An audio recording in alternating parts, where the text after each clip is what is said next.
মৰমৰ ছাত্ৰ ছাত্ৰীসকল আজি আমি ক্লাছ 10 বিজ্ঞানৰ চেপ্টাৰ নম্বৰ 2 এচিড ক্ষাৰক আৰু লৱণ নামৰ চেপ্টাৰৰ কেইটামান অতি গুৰুত্বপূৰ্ণ এমচিকিউ আলোচনা কৰিম আৰু এইটো বিৰাট ইম্পৰ্টেণ্ট কিছুমান এমচিকিউ এইখন ভিডিঅ'ত আমি ইনক্লুড কৰিছোঁ আৰু এইখিনি বাৰে বাৰে পৰীক্ষাত আহিয়ে থাকে তো ভিডিঅ'টো স্কিপ নকৰি ভালদৰে চাই থাকিব। তো প্ৰথম কুৱেশ্যনটো কৈছে তলৰ কোনটো pH মানৰ পৰিসৰত মানৱ শৰীৰে ভালদৰে কাৰ্য কৰে। এইটোত pH স্কেল যেটো আছিল তাৰ ৰেঞ্জ আছিল তোমাৰ কি এটা pH মানে বুজাইছে হাইড্ৰজেনৰ পাৱাৰ। হাইড্ৰজেনৰ পাৱাৰ পৰিমাণ যদি তোমাৰ কি হৈ যায় ইয়াৰ যদি স্কেল আছে 0 পৰা 14 লৈকে তো 7 লৈকে হ'ল প্ৰথম 7 কৈ তলত যেতিয়া আহে তেতিয়া কয় আমলিক আৰু 7 কৈ ওপৰত যদি যায় তাক কয় ক্ষাৰকীয়। তো আমাৰ শৰীৰত যেহেতু কৈছে শৰীৰটো আমলিকো হ'ব নোৱাৰে ক্ষাৰকীয় হ'ব নোৱাৰে তো এটা মিডল পৰ্যায়ত ল'ব লাগিব। তো এইটোক আমি ল'ব পাৰোঁ কি 7.0 পৰা 7.8 লৈ। তাৰপিছত কুৱেশ্যনটো কৈছে তলৰ কোনটো pHৰ মানৰ পৰিসৰত আমাৰ দন্তক্ষয়ৰ সূচনা হয়। দন্তক্ষয় মানে দাঁত যে ক্ষয় যায় যেনেকুৱা আমি কওঁ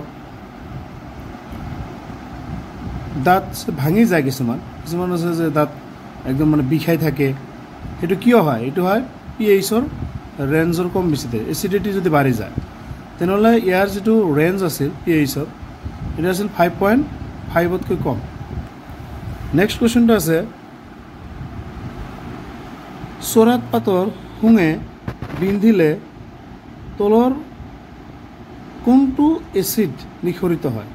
এতে প্ৰথম আছে এচিটিক এচিড, বি নম্বৰটো আছে সাইট্ৰিক এচিড, চি নম্বৰটো আছে লেক্টিক এচিড। ইয়াৰ উত্তৰটো হ'ব মিথানোইক এচিড। পিছৰ কুৱেশ্যনটোত কৈছে তো সোডিয়াম ক্লৰাইড তলৰ কোন প্ৰকৃতিৰ লৱণ। সোডিয়াম ক্লৰাইড এতে তোমাৰ কোন প্ৰকৃতিৰ কৈছে এটা অপশ্যন নম্বৰ এ আছে প্ৰসম, অপশ্যন নম্বৰ বি আছে ক্ষাৰকীয়, চি আমলিক, ডি এটাও নহয়। ইয়াৰ উত্তৰটো হ'ব কিন্তু প্ৰসম।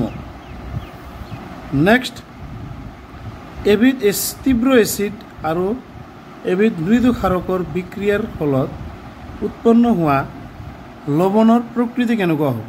তো তোমাক তীব্ৰ এচিড কৈছে আৰু মৃদু ক্ষাৰক কৈছে এই দুটাৰ বিক্ৰিয়াৰ ফলত উৎপন্ন হোৱা লৱণৰ প্ৰকৃতি হ'ব এটা অপশ্যন আছে অপশ্যন নম্বৰ এ ক্ষাৰকীয়, অপশ্যন নম্বৰ বি আমলিক, অপশ্যন নম্বৰ চি প্ৰসম, ডি এটাও নহয়। ইয়াৰ উত্তৰটো হ'ব অপশ্যন নম্বৰ বি আমলিক। নেক্সট কুৱেশ্যনটো এবিধ তীব্ৰ ক্ষাৰক আৰু এবিধ মৃদু এচিডৰ বিক্ৰিয়াজাত পদাৰ্থ বা বিক্ৰিয়াজাত লৱণটোৰ প্ৰকৃতি কি হ'ব।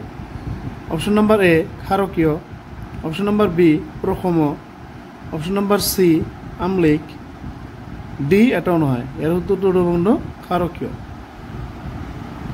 তীব্ৰ এচিড আৰু তীব্ৰ ক্ষাৰকৰ বিক্ৰিয়াজাত লৱণটোৰ প্ৰকৃতি কেনেকুৱা হ'ব এইটো হ'ব তোমাৰ অপশ্যন নম্বৰ এ প্ৰসম, বি আমলিক, চি ক্ষাৰকীয়, ডি এটাও নহয়। ইয়াৰ উত্তৰটো হ'ব কিন্তু অপশ্যন নম্বৰ এ প্ৰসম। তাৰপিছত কুৱেশ্যনটো কৈছে তলৰ কোনটো ছডিয়াম যৌগ অম্লনাশকবোৰৰ এটা উপাদান।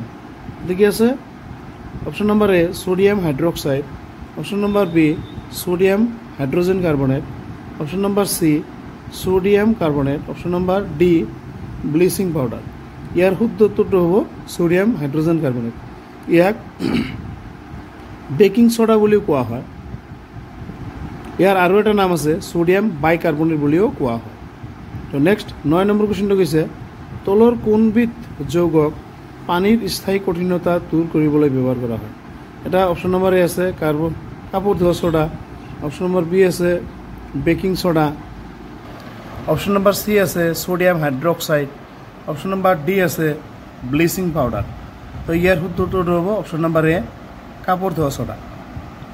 10 নম্বৰ কুৱেশ্যনটো কৈছে তলৰ কোনবিধ যৌগই ক্লৰিনৰ লগত বিক্ৰিয়া কৰি ব্লিচিং পাউডাৰ উৎপন্ন কৰে।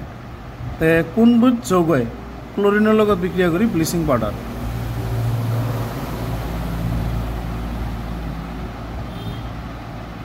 ইয়াৰ শুদ্ধ উত্তৰটো হ'ব কেলছিয়াম হাইড্ৰক্সাইড। ইয়াৰ আৰু এটা নাম আছে শিথিলিত চূণ বুলি কোৱা হয়। তো নেক্সট কুৱেশ্যনটো আছে প্লাষ্টাৰ অফ পেৰিছে পানীৰ সৈতে বিক্ৰিয়া কৰি উৎপন্ন কৰা পদাৰ্থবিধ কি? Option number A copper sulphate, option number B sodium carbonate, option number C baking soda, option number D gypsum. ইয়াৰ শুদ্ধ উত্তৰটো হ'ব জিপছাম। 12 নম্বৰ কুৱেশ্যনটো কৈছে এটা দ্ৰৱই নীলা লিটমাছ ৰঙা কৰে, ইয়াৰ pH সম্ভাৱ্য pH কিমান হ'ব পাৰে? তো মই অলৰেডি কৈছোঁ তে আমি জানো যে কি অম্লই নীলা লিটমাছ ৰঙা কৰে। তেনেহ'লে যদি নীলা লিটমাছটো ৰঙা হয় তেনেহ'লে বুজিব লাগিব যে সেই সলিউশ্যন যিটো দিয়া আছে সলিউশ্যনটো কি হ'ল এচিড। তো এচিডৰ pHৰ ৰেঞ্জ আছিল 7তকৈ কম।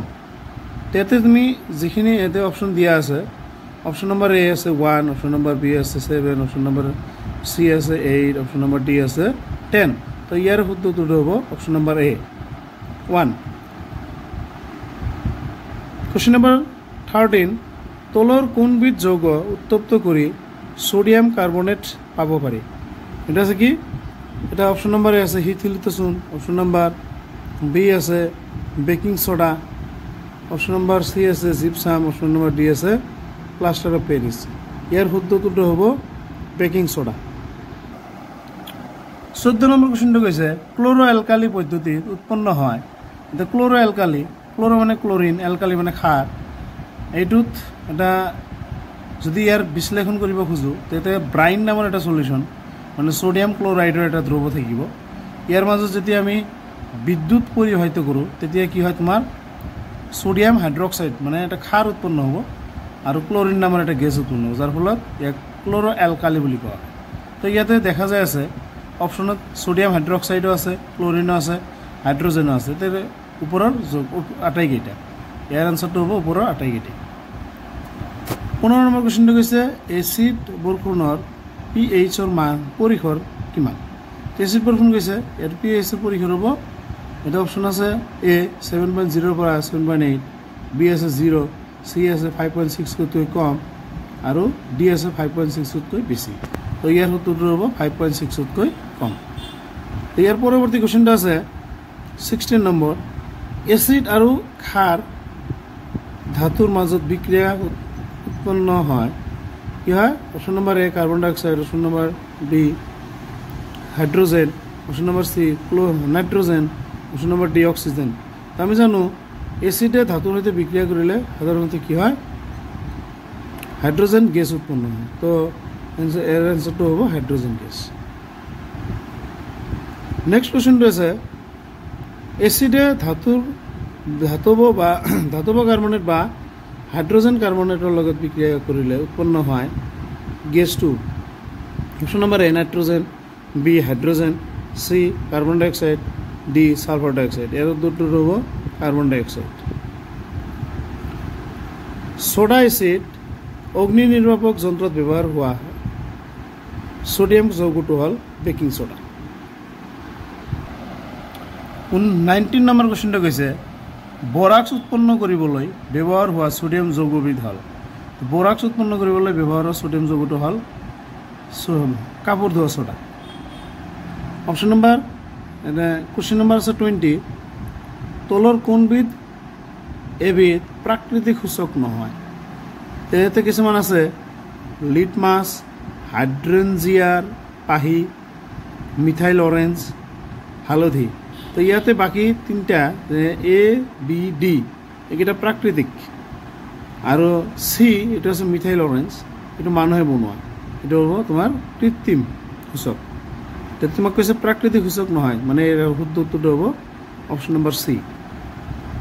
21 নম্বৰ কুৱেশ্যনটো কৈছে প্ৰসম মাধ্যমত লিটমাছ দ্ৰৱৰ বৰণ কেনেকুৱা হয়? তো প্ৰসম মাধ্যমত আমি জানো আমলিকত হ'লে ৰঙা হয় আৰু খাৰক হ'লে নীলা হয়, তেনেহ'লে প্ৰথম অৱস্থাত কি হ'ব বেঙুনীয়া। ইয়াৰ উত্তৰটো হ'ব বেঙুনীয়া।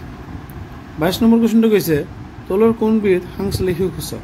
সাংশ্লেষিক মানে কৃত্ৰিম যিবিলাকে মানুহ বনাই লয়। তো ইয়াৰ উত্তৰটো হ'ব মিথাইল অৰেঞ্জ। 23 নম্বৰ কুৱেশ্যনটো কৈছে তলৰ কোনবিধ ঘ্ৰাণেন্দ্ৰিক সূচক?